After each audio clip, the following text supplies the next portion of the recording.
What you have here is where we landed, and we made some really big changes with this that I hear you talking about, one of which is that any program that holds, we call our license programs certificates of compliance, is in Keystone Stars. The expectation is that you are moving up and forward. It's not like basic health and safety is great.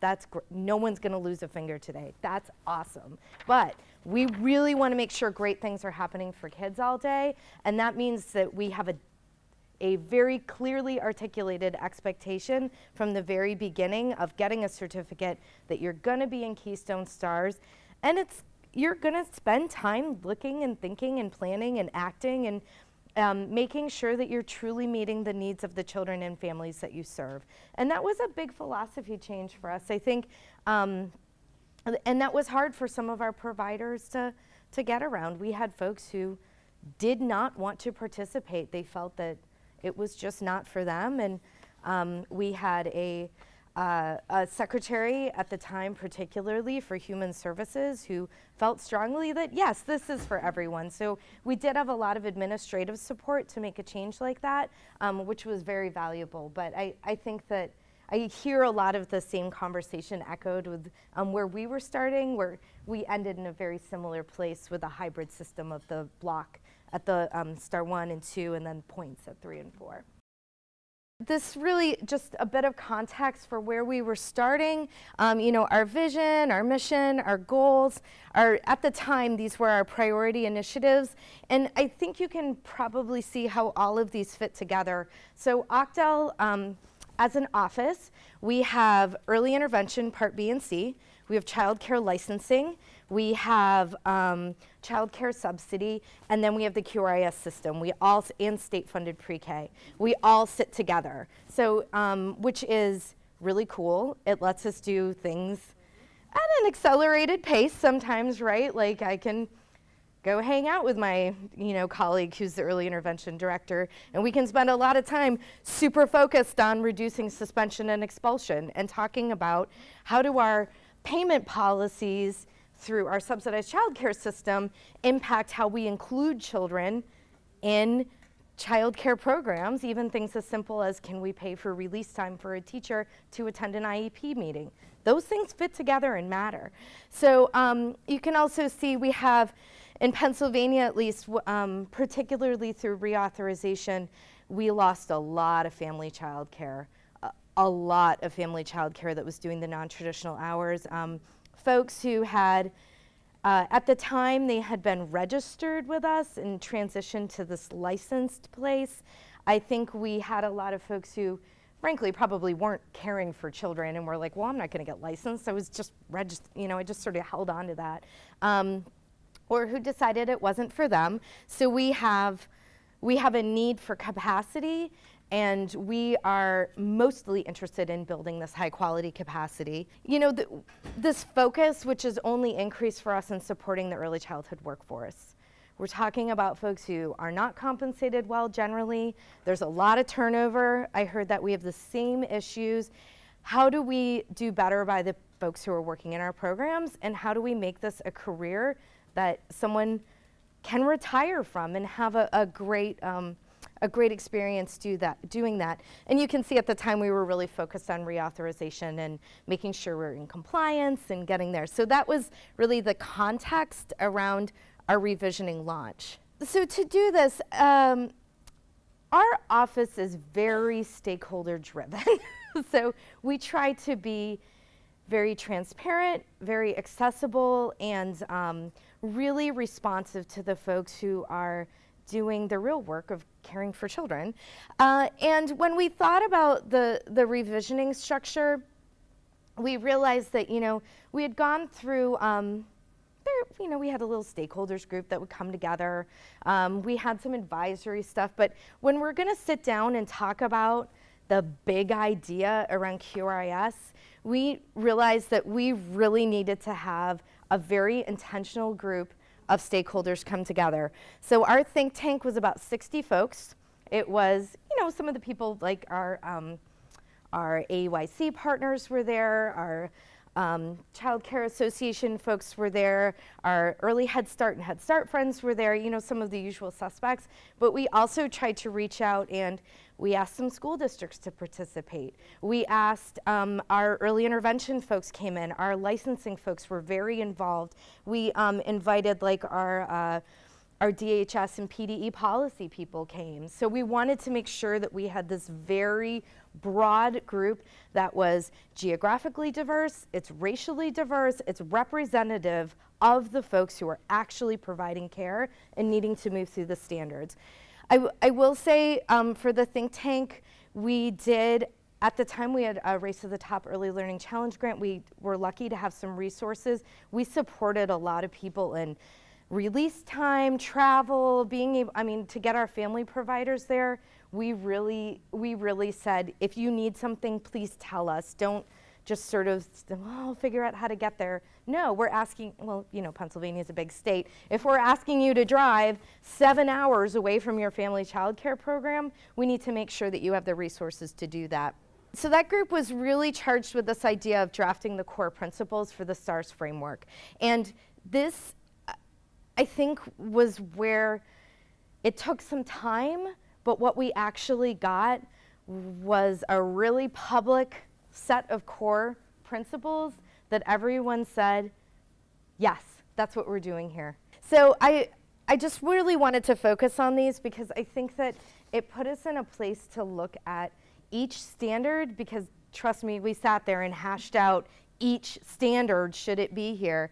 This idea that what STARS is for us, it's not a monitoring system, it's a CQI system. And those are two different things. So we can either use this to say, now we'll talk about, like, we do pay tiered reimbursement, there is money attached to this.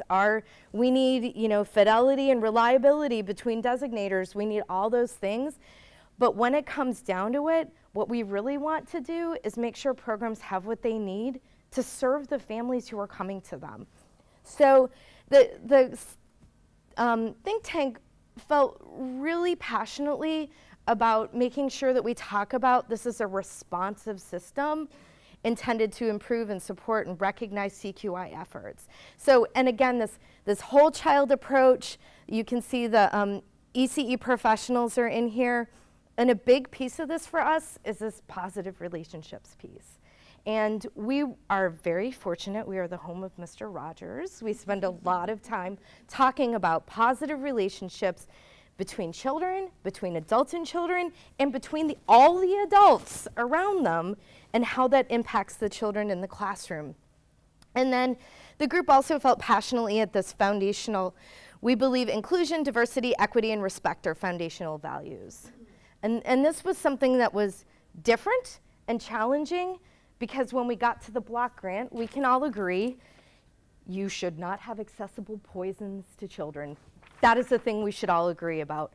What we don't all agree about is the best way to engage our families, or the best way that I give my families information. Is it a health fair twice a year? That's what we were telling them to do before, when they're like, no, I want to take them here and do this over here. That needs to count for them. Those efforts need to count. So we wanted to really, Judy talked a bit about the flexibility, and that's really one of the most essential and important pieces for us, really is around that. Our coaches spend a lot of time saying, show me what you've got. How do you want to show me that you're meeting this? And we took that very much from a Head Start place, where we were saying, instead of like, fill out this blue paper and show me that you had, because we were there with that. We were very rigid, we were very check the box, and it's been challenging to have, particularly for some of our designators, to say, is this okay? They're communicating with their families through this app, and they're communicating with their families. Like, that's, if the intent of the performance standard is being met, then we want to focus more on supporting that piece than on the documentation around that. I think one thing that I will share too is we've moved, so our STAR 1 is you have a full certificate of compliance, you've met all your licensing requirements. STAR 2 are these very block These are our structural quality pieces. You need to have a family handbook. You need to have a policy that you share with your families about when you suspend or exclude children from your programs. Like, that needs to be a thing. When you move up to star 3 and 4, these are very fluid points. So I'm not working towards a star 3 or a star 4. I'm able to sit down and look through the standards and say, well, geez, I got a very qualified staff here. That's worth a lot of points. And my gosh, we're working really hard to implement PBIS to fidelity. That's worth a lot of points. Like, how do we start to let them have as much flexibility as possible? We've also tried to talk to programs about the idea isn't that you're earning the same points all the time.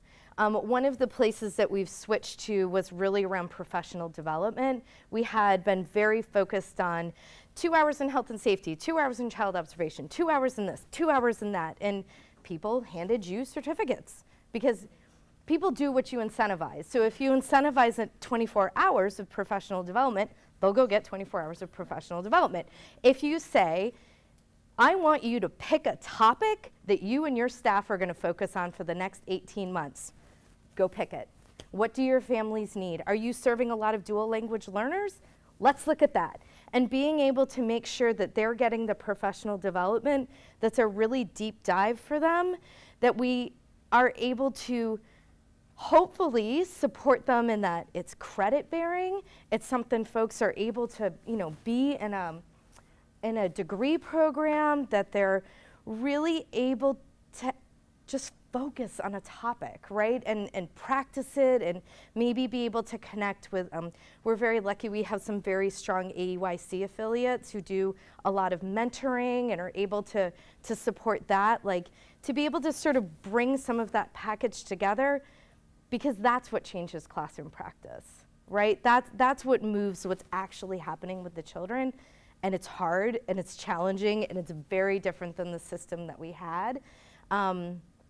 But I am hopeful that when we talk about valuing our workforce, when we talk about being able to professionalize the field and improve compensation and move folks to a place of respect, that means that it's this clearly articulated degree process. Then, like the certified, once you get everyone sort of through that, then yeah, 2 hours in the latest and greatest is awesome. But if you don't have that pre-service bit, which is what we found with our folks, they didn't have a student teaching opportunity. They didn't get to do things like that. It was really hard to ask them to do pretty complicated work without having any of that frame of reference. And we have what are called early learning resource centers. They're our business partners who actually administer we call it Child Care Works, our subsidized child care program, as well as Keystone Stars. So we matched those two things together through our latest procurement. And we said to the ELRCs, as we said to everyone, we are not able to get everyone a coach who will be in their program 3 times a week. That is not a thing that's going to happen. So we've got our friends who are, you're NACE accredited, you're a Star 4 Head Start, we love you, let us know if you need something, but right now we're really focused on our guys who need the most support. So we have been reprioritizing where the focus sits. We certainly do not have enough coaches either, I will tell you that. The other place that we've started to really look at is thinking about how, are you all familiar with the PBIS model and this idea of building internal capacity around leadership and support? So we are very fortunate. We are also received a preschool development grant. And one of our projects that we're doing out of that is saying to our Star 3s and 4s, identify someone who's awesome in your program, who's a leader. We're gonna get them some help to learn how to be an internal coach, with the expectation that we're growing folks who are already in the program. So if a director leaves, it doesn't fall apart. You have a leadership team there, right? Our other hope is that we can start growing more coaches, a diverse population of coaches who, when we're able to hire more coaches, we actually have folks who are ready to move into the business partner system around that. But we really want to come from a place where programs know their strengths. They know what they're doing well. By and large, most of them are very able to honestly assess what they need help with, where they're going. So if you've got some great people there, let's invest a little bit in getting them some of that leadership work, some of that coaching work, and really let them build some internal capacity around that. So we'll see how that bears out, but that was one of our projects. I think sometimes it's really hard for providers who are being measured and monitored to say, I'm not doing this well and I need help. Because we sometimes would come in and say, deficient, how do you incentivize accurate self-reporting to support technical assistance, but still be able to be a regulatory body? And that is a very difficult balance. And I think that particularly once you start tying a lot of money to it, like that, those are your alleged requests and your, right? That's where it starts to get really hard to carry some of the water around that. So one of the things that I think we've struggled with, and Judy can speak more to this because she's been intimately involved in this, is the role of things like the environment rating scale and the class. And folks really want those to be CQI focused. They don't want them to be high stakes. But we tie a lot of money to your star level in Pennsylvania, and that's been really challenging. Right. And I will, just to go back a little bit, while we want programs to think about, creative ways of showing how are they meeting family engagement standards, what's different in their programs, like we know how this program engages families is going to look totally different than a program across the state.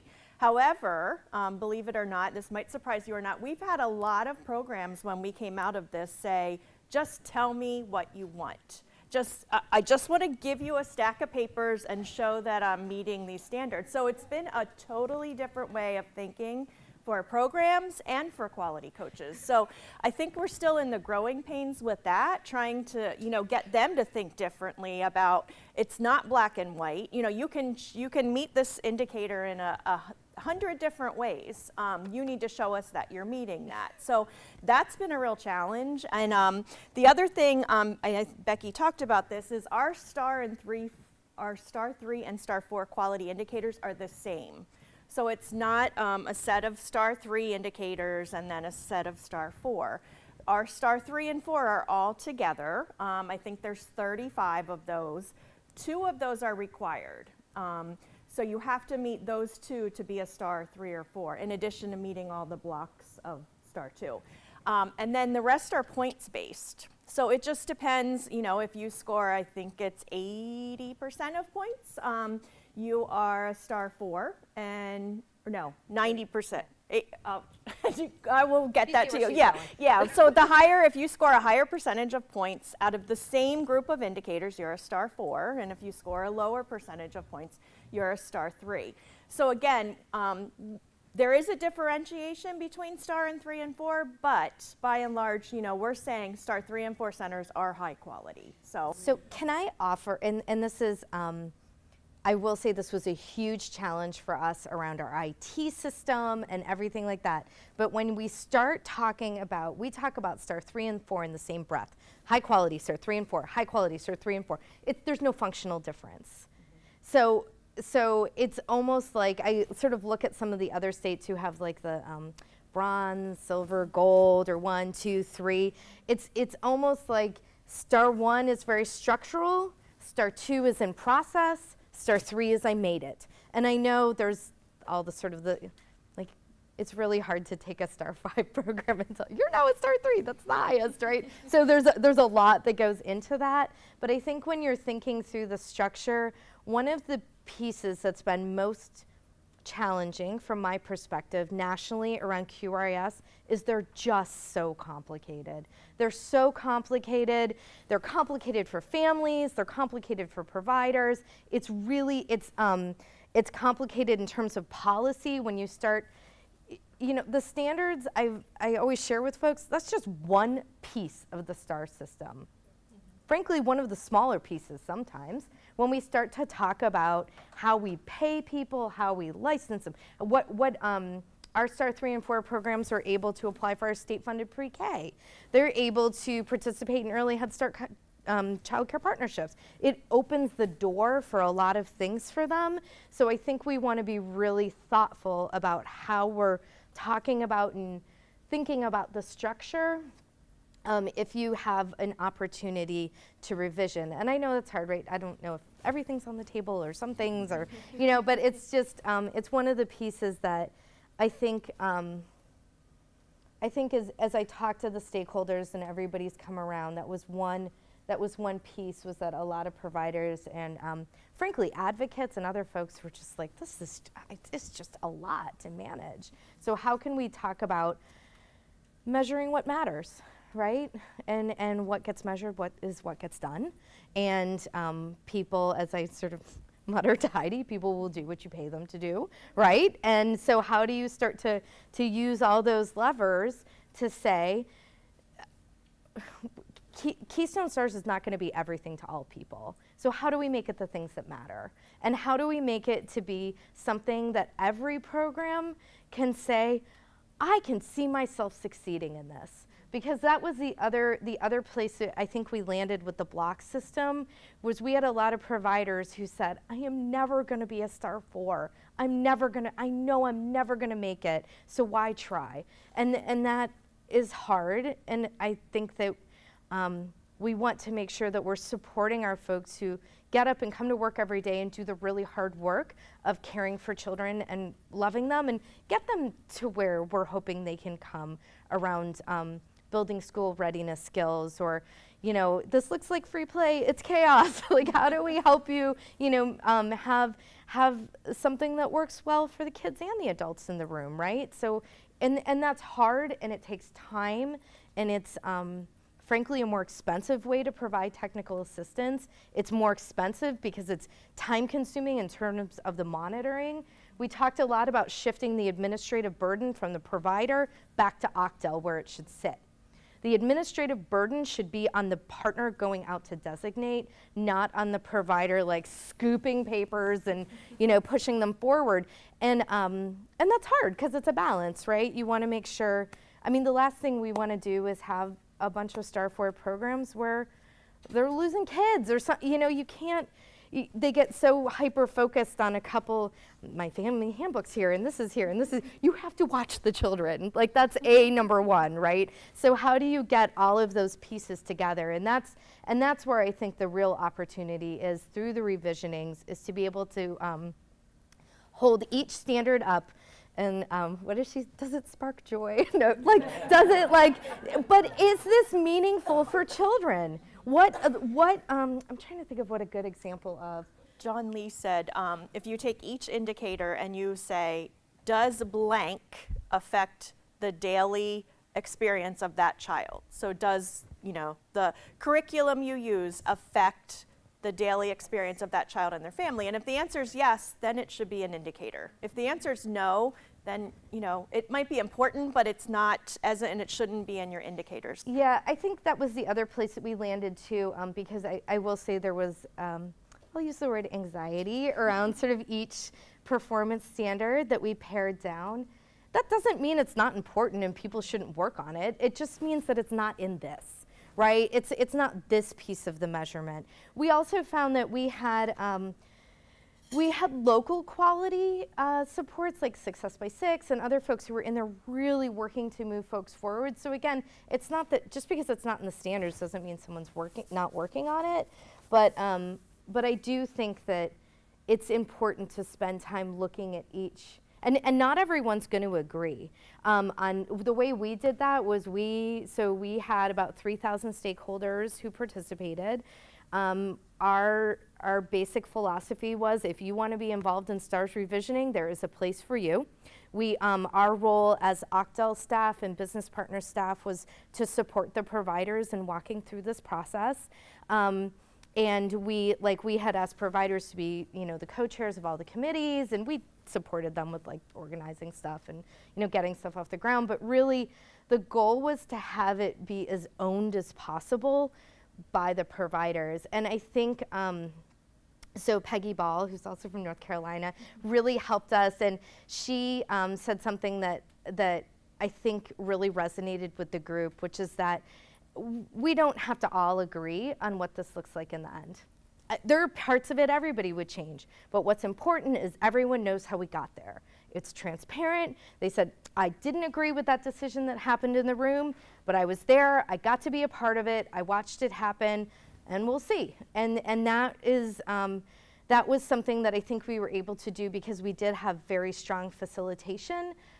We were able to use Dr. Laura Johns, I don't know if any of you are familiar with Laura, from Georgia, and Peggy from North Carolina to really bring some outside perspective to the stakeholders and remind them, like, STARS isn't just a thing that happens in Pennsylvania, it's happening a lot of places, and there's a lot of different ways to make this look and work, and we really, I think it would have been difficult if we didn't have some really strong facilitators in the room to do. Our NACE accredited programs, if you have a certificate of compliance, because we have two different pieces happening in Pennsylvania. We have childcare, and then we have what we call private academic preschools.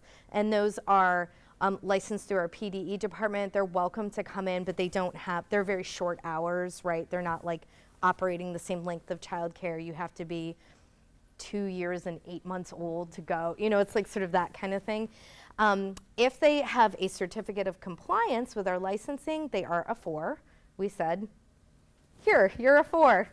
Here you go, let us know if you need something. We had the private academic preschools are welcome to participate in STARS. It is not automatic for them. So if they want to come in, we just get them in the system and fill them out and send their certificate out. And then our Head Start friends are also automatically in. I will say that that's been a little bit more complicated.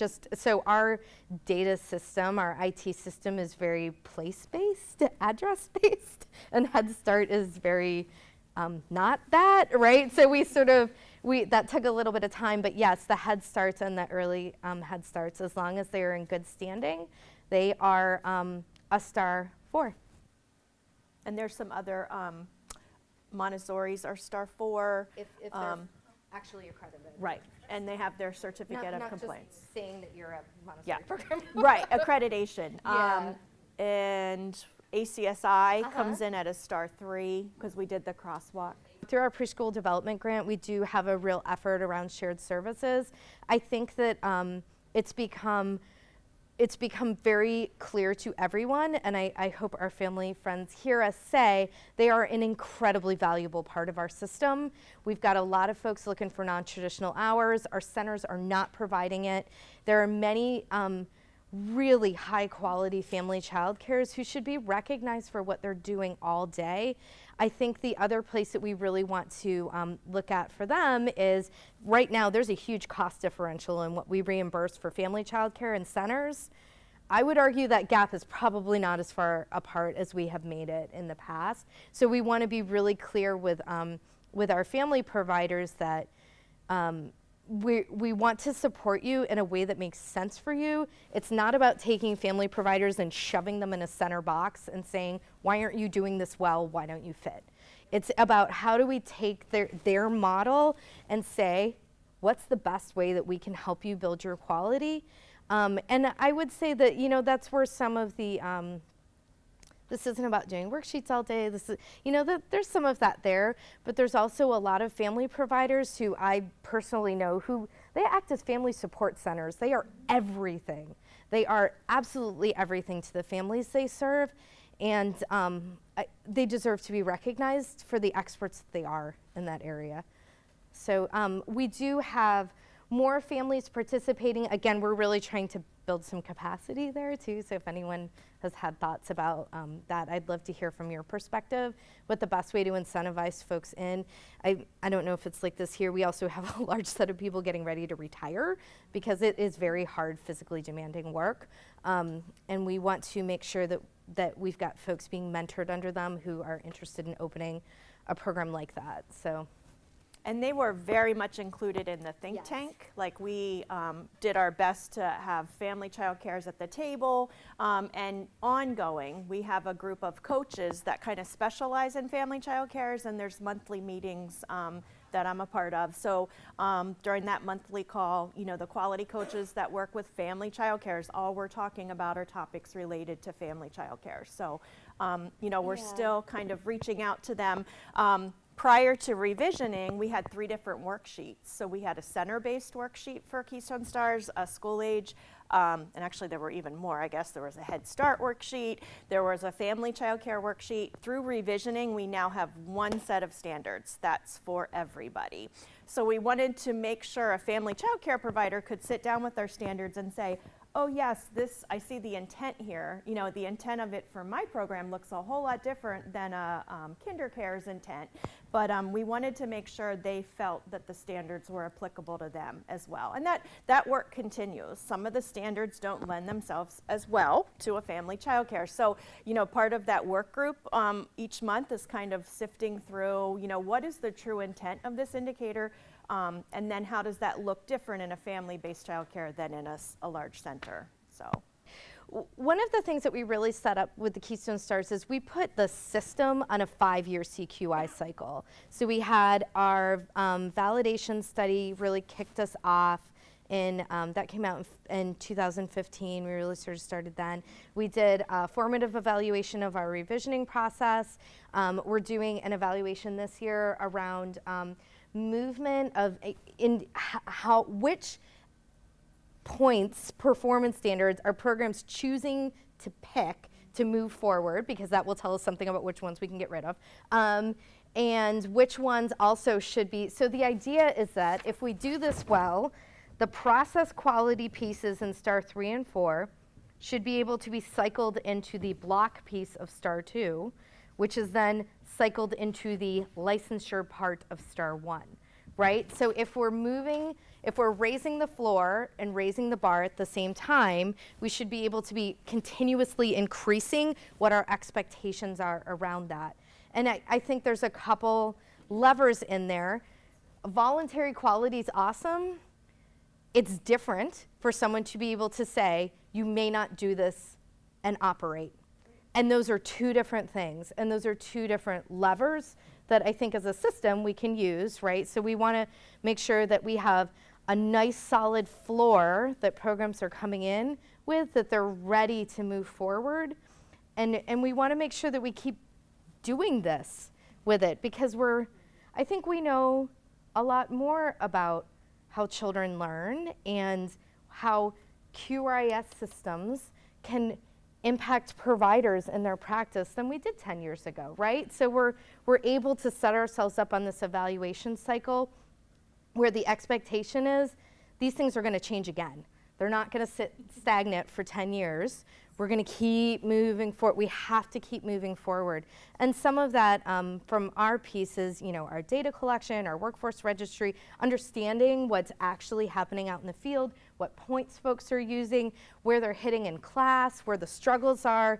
You know, is the technical assistance and professional development we're putting out there making a bit of impact? Is it impacting the wrong things? Is it only impacting certain providers in certain geographic areas? Like, how do we really use the evaluation data and cycle to continue to drive our practice forward?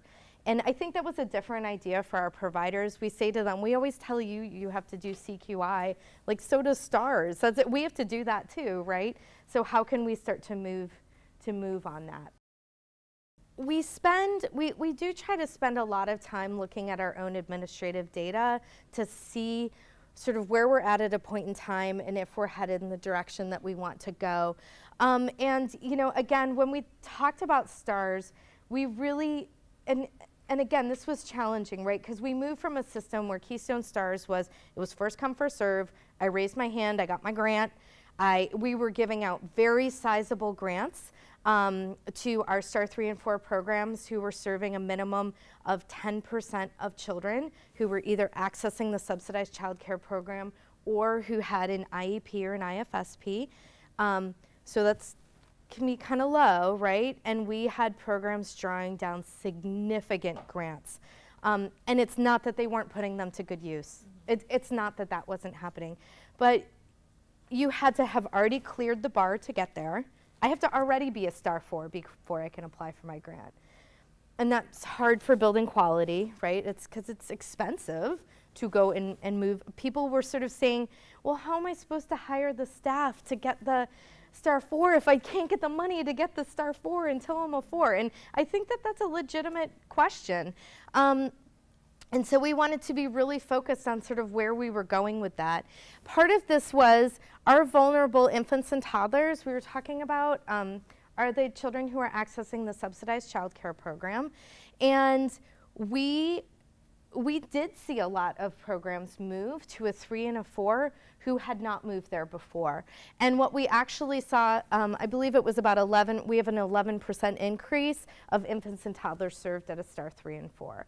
So we always say sort of the fastest way to get more children who access child care works into a star 3 and 4 program is to move the program they're at now to a star 3 and 4. If they're already serving, 150 kids, like let's move the program where we want them to be. So we have seen an increased number of programs achieving a star 3 and 4.